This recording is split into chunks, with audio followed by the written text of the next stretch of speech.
Are you sure you don't want to take your shirt off for this video? Dude, it's too cold, man. The first video we've ever done without the shirt off. Sorry, folks, it's cold in East San Diego. Johnson Custom Van Solutions.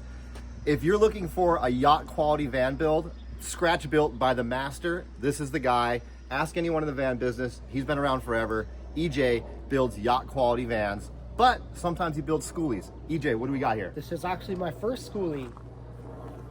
Can you believe that? So it's mostly Sprinter vans and a couple of Ford Transits. So this is my first school bus. How many feet is it? It's 30 feet long, and I believe it's maybe a little bit more square footage than a 170 EX Sprinter, but it's wider. So I'm gonna call 120 square feet. Walk us through. All right. International 3800 T444E after EJ. And I believe it's in the 90s, somewhere around that. And it's kind of cool. It drives nice. How long was the build? This is approximately 4 months and 1 week. Welcome, my friends. This is Johnson Custom Van Solutions' first school bus. And hopefully not the last. We got heating, air conditioning, a huge residential solar system on the top. So I ran the Dometic RTX 2000 all day, fully independent on the solar system only, never touched any of the batteries.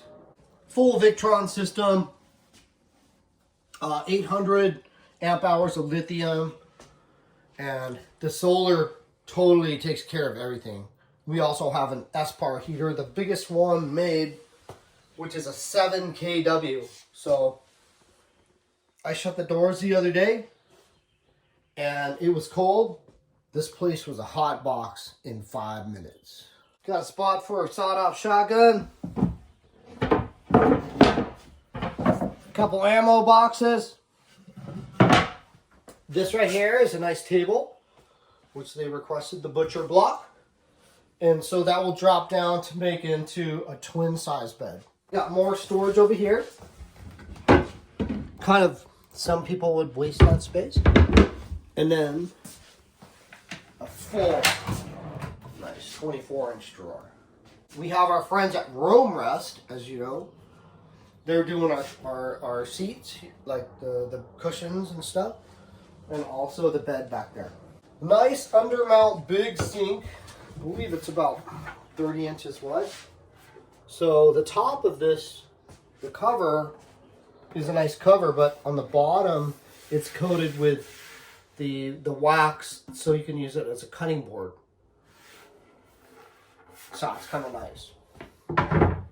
We always incorporate fresh filtered water that taps into this tank, which is the freshwater tank, which is 60 gallons. Those are the Wilderness Vans windows, which are really cool. The ones we always broad arrow. Very cool. We bought these actually too. But awning, bug screen, fully like, boom, max airflow, and extremely waterproof. So if it's raining, you could still have that cracked. You're not going to compromise your waterproofing. I always take pride in this right here because a lot of builders would just cut the drawer right there. There's a drain back there, so I kind of notch out for the drain. We have a 2-burner induction, and I've used Impava for like the last 15 vans. If you notice, this is nice and flush.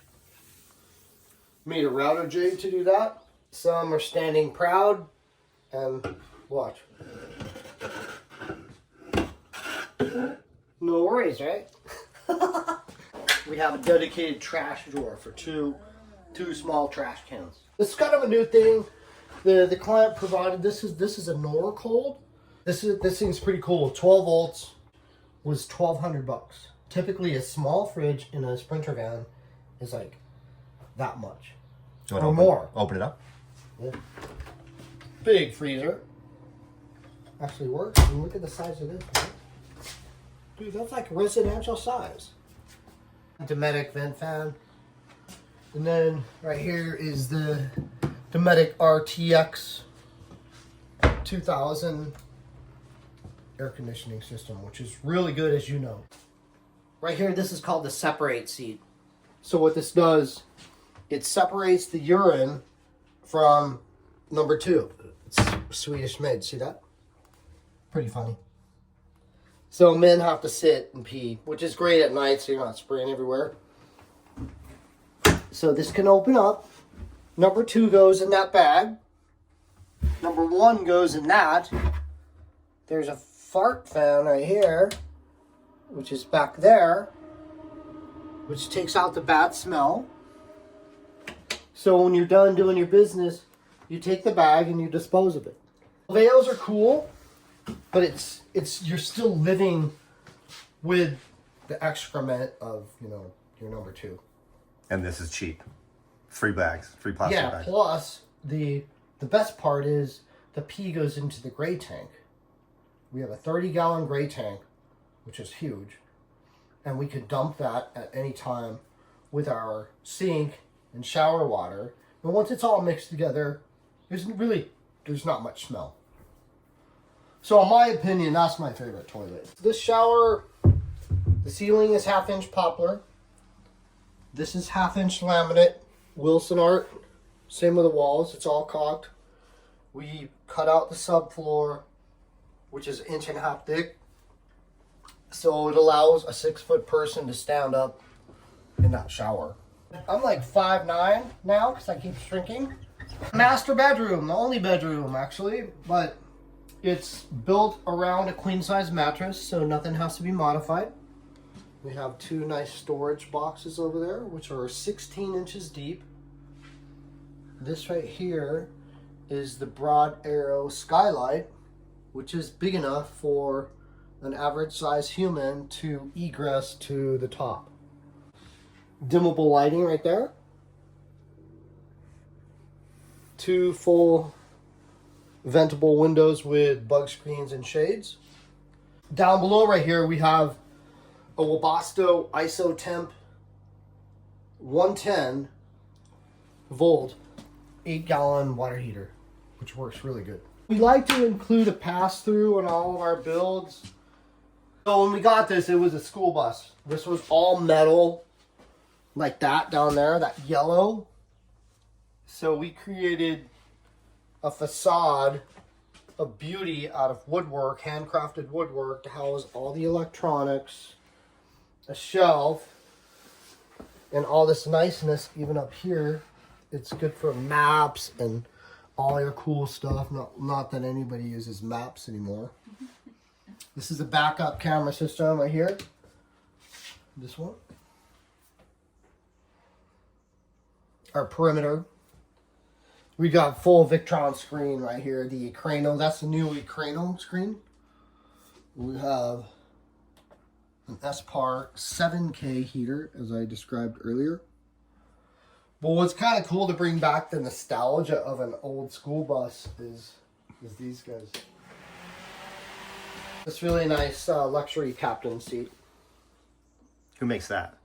You know, I'm not sure. That's nice. I'm not sure. It looks like, see that? What does that say? CVC? CVC. Yeah. The batteries are here. 800 amp hours of Victron, which is pretty substantial.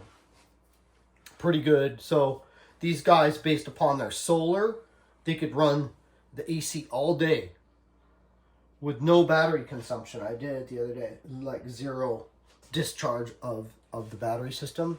And then at night, so if they're in Florida per se, they could run it all day from the sun and then all night off the batteries. We had to create this little area because this is all blank.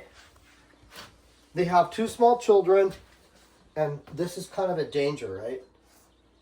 So when they get parked and they shut their doors, there's a couple pieces that integrate into that to make it a separate little floor to keep for safety. But this kind of a nice little storage area. Another little storage area. One of the first things we did, and what we do in vans pretty much, is you start from the top down.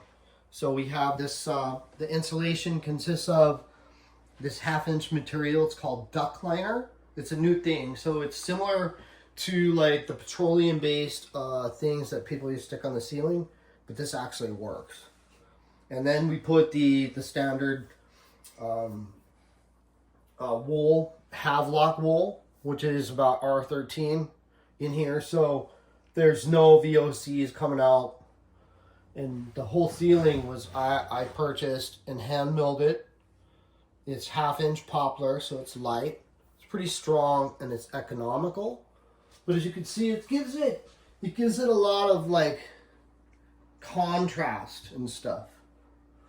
I'll also like to point out, like, when you put this bulkhead in, it has to be scribed to that ceiling. And that's not on CNC, that's human done, both sides. Everything's hand cut. Yeah, and I feel that more people than not are appreciating that. All the dimensions in here were very true. So less challenges to build a Skoolie than a Sprinter. I believe so, personally, yeah, definitely. Some exterior lighting. We have a light bar. He put a camera system in. We have perimeter lighting. Once again, like the broad arrow windows that actually function, and those are residential solar panels. This thing cranks, dude, like crazy. But on a Sprinter van, there's no room for that. Here we got shore power. This is all usable storage for like the nice bins and stuff.